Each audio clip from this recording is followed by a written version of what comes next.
Game is called Col-In. Am I in or Col-Out? Joy, let's go. All right, Bills.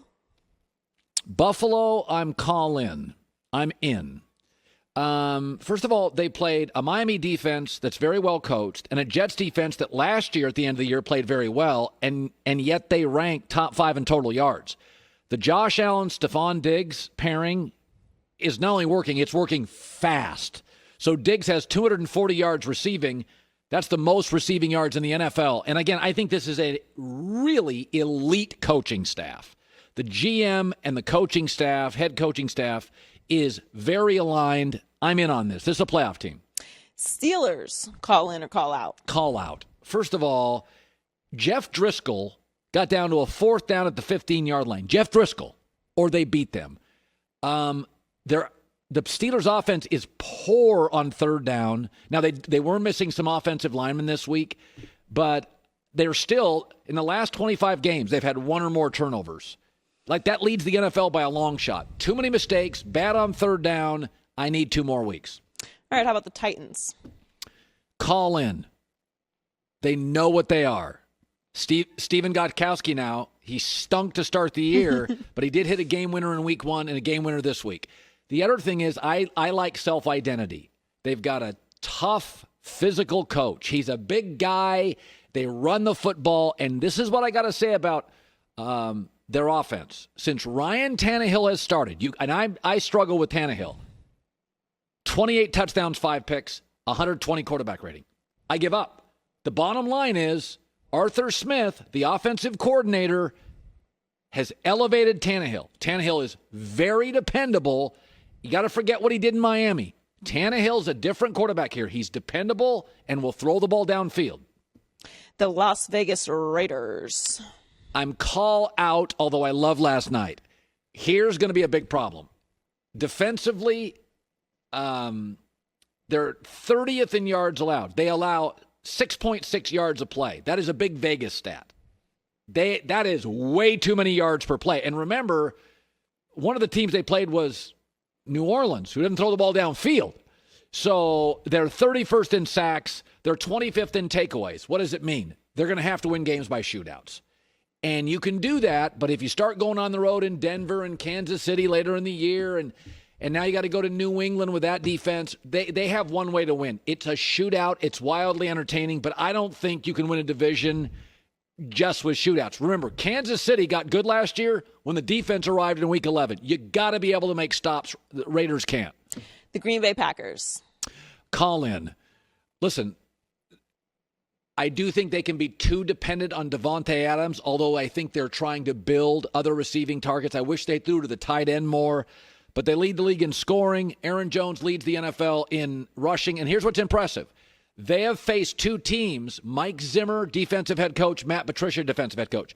These are organizations, they are rolling, and these are defense-leaning organizations, and they've torn them both apart. So what happens when they face a more offensive-minded team? Because Matt Patricia and Mike Zimmer's specialty is defense, and they've torn them apart. The Chicago Bears. Call out. I love Matt Nagy, had him on the show, but the reality is, again, you've got to be able to throw the ball more consistently. Right now, yards per play, they're 26th. Their offense ranks passing yards 29th. They've been outgained. So again, they're the opposite of the Raiders. They have to win with defense. The Raiders have to win with offense. I can't buy that. You've got to win multiple ways. I mean, the reality is as good as Mahomes is, it was their defense and running game that was crucial in big spots down the stretch for Kansas City last year. The Los Angeles Rams. Col-In. I think it's the deepest wide receiving core in the NFL. Van Jefferson, a rookie from Florida, Robert Woods, Cooper Kupp, Josh Reynolds, Tyler Higbee, a tight end's excellent. They got 2 running backs I like, maybe a third with Cam Akers.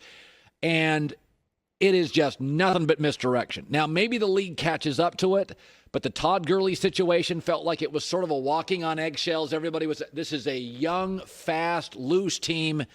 Jared Goff, again, when you give him time, you let him move. He is more athletic. To me, he's Matt Ryan, but more athletic with a better arm, and I think they're rolling. Kyler Murray and the Cardinals. I'm going to say Col-In. Again, Kyler and DeAndre Hopkins have worked instantly. So now he's got the best receiver in the league and the most mature, respected receiver in Larry Fitzgerald. And I think that's a big deal for a young quarterback. They've given him the entire playbook. They're one of 4 teams with 400-plus yards. It's not just about scoring. They're moving the ball. They're keeping the ball away from their defense.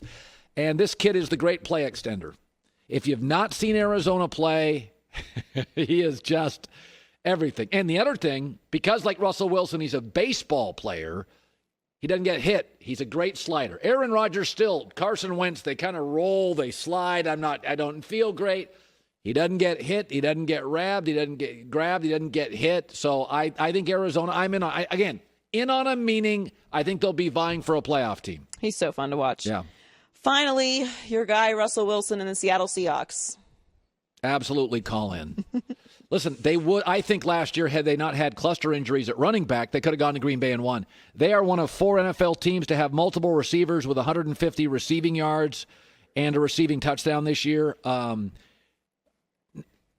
don't like their defensive line. They have no pass rush. But outside of Baltimore, everybody's got a hole in this league. Everybody.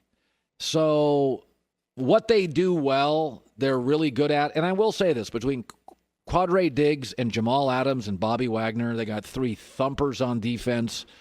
It feels like a Pete Carroll team. And they kind of pop you. They take big chances. Hard to beat them over the top, but they do not have a pass rush, which in the end, that's their hole. You got to try to generate some pass rush. Now, what Seattle's doing is they're putting Jamal Adams in the box, and this is why they went and got him. He generates a pass rush. Hi, everybody. Thanks for watching. Subscribe here to get the latest from the show.